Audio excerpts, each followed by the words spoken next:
Hey everybody, so today we're going to go for a drive in the Love. As you saw earlier, we put a carburetor on it, took care of getting rid of a bunch of vacuum lines. You didn't see on film, but we had a full vacuum pump and system on here. We did eliminate that, plugged up all of our vacuum inlets on the exhaust. Went with the Weber carb. Still don't have the right battery. Cardboard will suffice. Keep it from, making the zaps. So let's see about first morning start on the Love.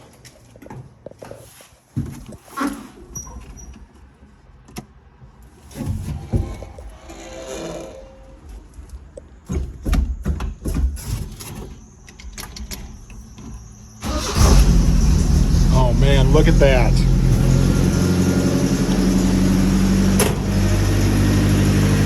Definitely nice and happy this morning. We're going to go to a ride down to a convenience store that's close by. Clearly truck's still not tagged or registered, so don't want to drive it too far. Maybe this week we'll go ahead and get her all set up. But yeah, we're just going to go for a little around the neighborhood type ride. Hold on, I'll be right back with it.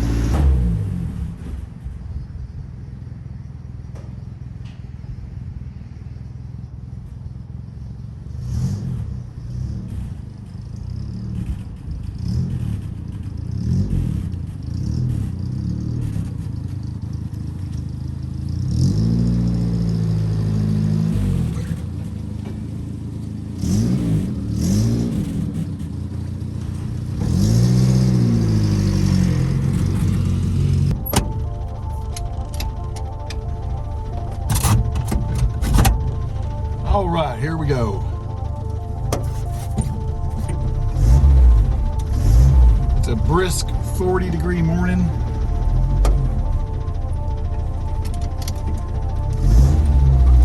See how she runs. Admittedly, I've been on one drive in it since the carburetor got lit on, but it was short. So this will be the first drive outside of just the parking lot.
build process and the struggle of trying to build a car when you shouldn't.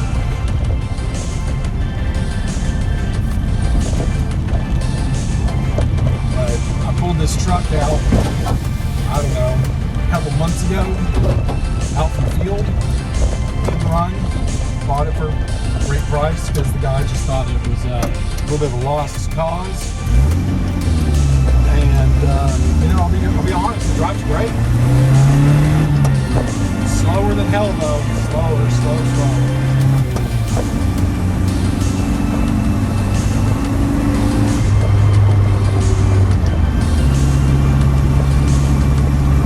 Clutch works good, engine sounds good, engine's happy. Suspension, pretty rough. Steering's okay though. I definitely got ball joint problems, a bunch of pushing issues.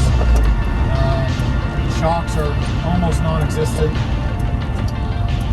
But you know what? They got us to the store.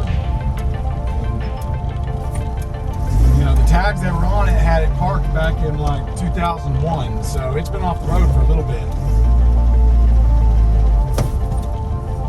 Well, I'm gonna run in here real quick, get me a snack, and I'll be right back with you guys. Thank you.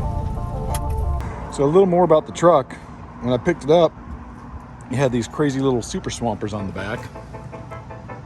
You know, they mean business. I'm sure this thing goes everywhere, right? Bed was full of trash up to the top. You can see where I removed the old toolbox up here. You can still see our more original paint color. Truck's pretty clean, pretty straight. Not seeing any indication of major body damage in the truck's history. Now, we do got some speed holes. Let's see if we can find some of those. So we got some coming in down here, a little crunchy. A little bit more there. Definitely a tickle there. And got just a little everywhere. It's not that bad though. I can definitely cut all this out, sheet metal it up. But yeah, let's get her home.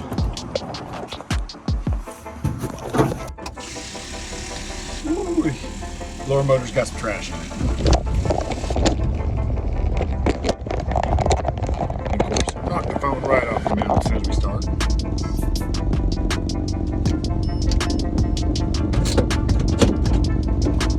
Safety third.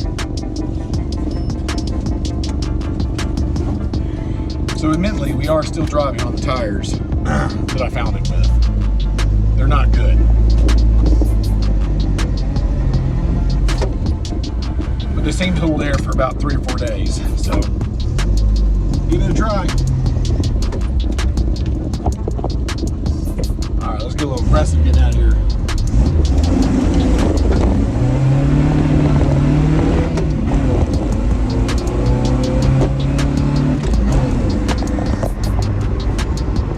All that noise for 40 miles per hour, folks.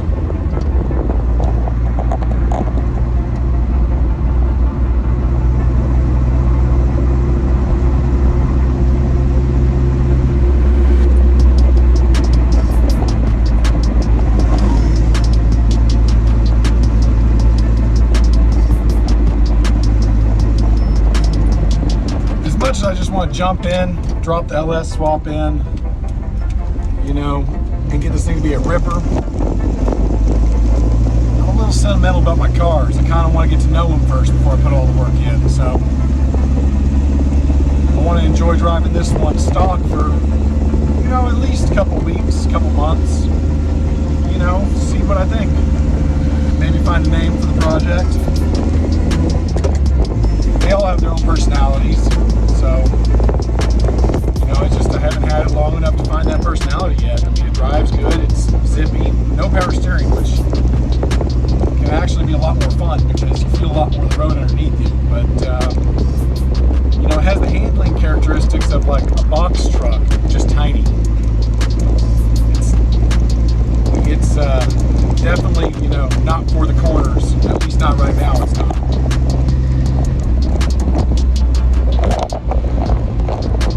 My camper mount, it's not a great one. Tilt it over to the side.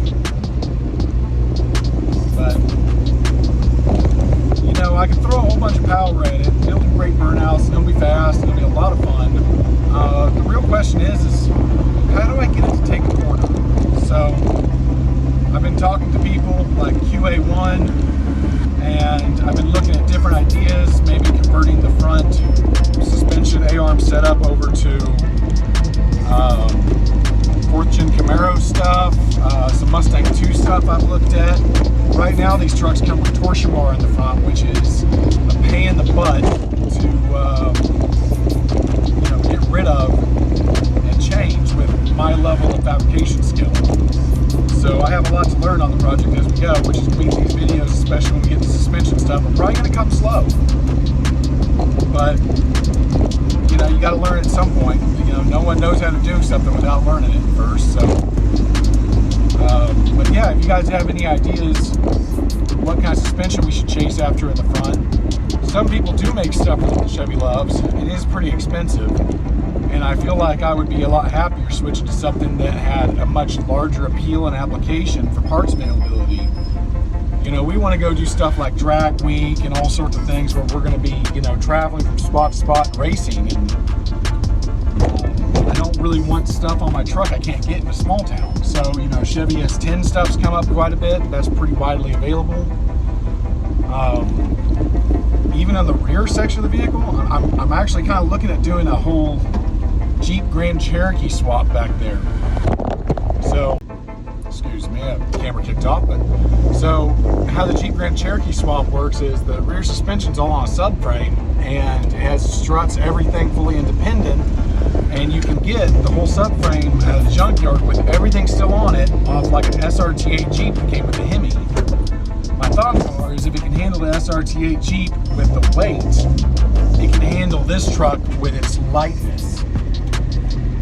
This truck doesn't weigh almost anything at all, and that means that unlike my other project, the Suburban, that we put a lot of power in, I hopefully won't be blowing up rear differentials.